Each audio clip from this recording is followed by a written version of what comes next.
All right, everyone, here we are with ticker symbol SHLL, Tortoise Acquistion Corp. And before we jump into this chart, I want to say welcome to all my first-time viewers and investors. Welcome to my channel, Invest for Tomorrow. Hope you guys find this video helpful and informative. And to all my subscribers, welcome back. This is actually a video that was requested, and I'm doing my best to fit it into my schedule. So thank you for taking the time to request this ticker symbol and specific video. To you that actually commented, I really appreciate that. I appreciate you taking the time to watch my videos and even take the time to comment down below. And I hope that this video is helpful to you and every single viewer and investor coming across this video to look up some research on Tortoise Acquistion Corp. So Tortoise Acquisition Corp closed out at 50.68. And if we zoom out, Tortoise was actually in a bullish run, hit highs here of about $58 and some change, and it's been very volatile to the point that it hit a new low recently of $33.32 earlier last week. And from that point forward, there's been a bullish recovery. And right now, the bulls are working their way up above the 50-day moving average and trying to hit newer highs. So they need to break through resistance. I want to emphasize that to continue this run. Here we are with the 50-day moving average, which is 45.03. Let's see if I can land exactly on that number. 45.03. There we go. So as long as we stay above it, bulls are in full health. The moment we cross below it, the bears are starting to gain control.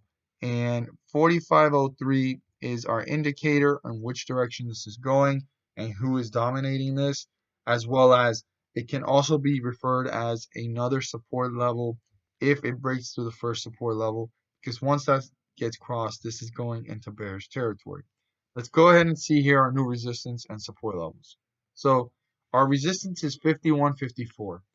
The bulls are going to want to break through 51.54. And not just because they want to, because they need to continue this momentum upwards, right? After slightly dipping, they rose and dipped and leveled off and rose again.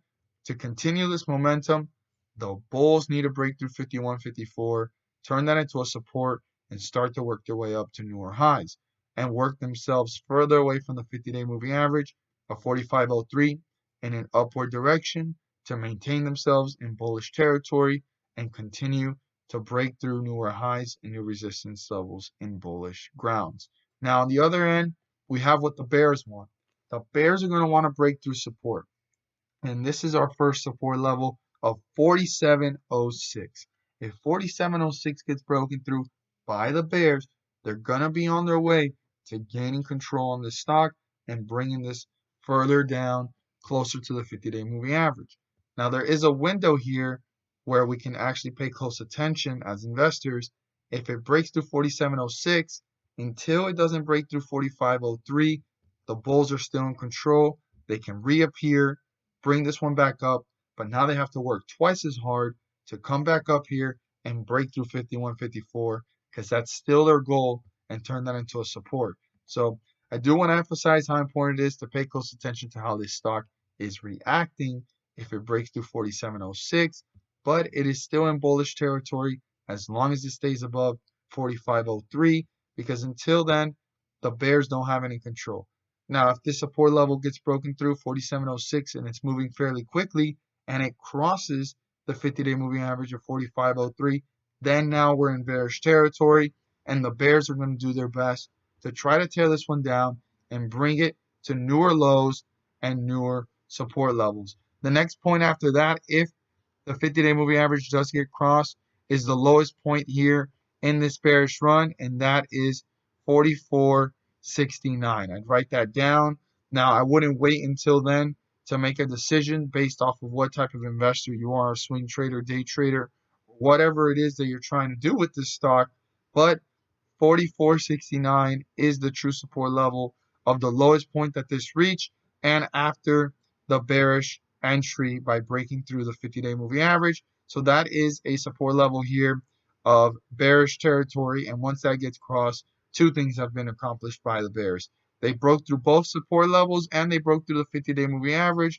They broke through the first one, second one in bearish territory, and this could see newer lows and newer support levels. So keep that in mind. But before all of that, 47.06 is the most important support level up in the bullish territory, and just pay very close attention to how this stock reacts if 47.06 gets crossed and in between that area of the 50-day moving average and the support level. Again, I want to emphasize how important it is to cross 51.54 and turn that into support by the bulls to continue to work their way up to newer highs. Hope you found this video helpful and informative, and it meant you well.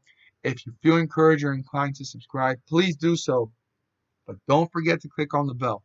By turning on the bell, you turn on all notifications to not miss a single video that I post. Share this with your friends and community, and don't forget to hit the like button and let me know you watched this video. At the end of this video, there's going to be a pop-up video, and in that video, I will be discussing about the S&P 500. I go into detail more about it in the video, but just to kind of summarize it, I'm talking about the dates specifically by the Federal Reserve pumping the market. And in the S&P 500, I have found that there are companies, which honestly I choose the S&P 500 because it narrows down the whole market into 500 based American companies and some of the best companies overall in America, right? There's better ones that aren't even in there, or they might be in the Dow or they're in the NASDAQ, but just to narrow it down to 500 to choose from, and that's still pretty broad. You got to do your research and due diligence to narrow it down even more, but at least it gives you a little chunk of the market to pay close attention to. But back to what I was saying about the S&P 500 companies, they grow anywhere from 30 cents to $3 on the dates of the pumps. That's profit per share. I know it doesn't sound like a lot, but per share does add up. And as I always state, profits are profits, and 30 cents to $3 is a great way to make some profits per share by taking advantage of this opportunity. And I'm just here to share it with everyone to help more investors that are not aware of this, or they're overlooking this, or they do know about it but they're not too sure about it, and I'm breaking it down in the video. But another thing too, I'm not here to tell you guys to buy, sell, or hold. I'm just here to inform you guys, and I want to help everybody know more about this and enlighten everyone so that they can maximize profits and minimize losses. It's a great thing that has been working for me. Like I said, I go into more detail about it, so don't forget to click on the video as it pops up. If it hasn't already, check it out. And thank you guys so much for watching, and let's make some money.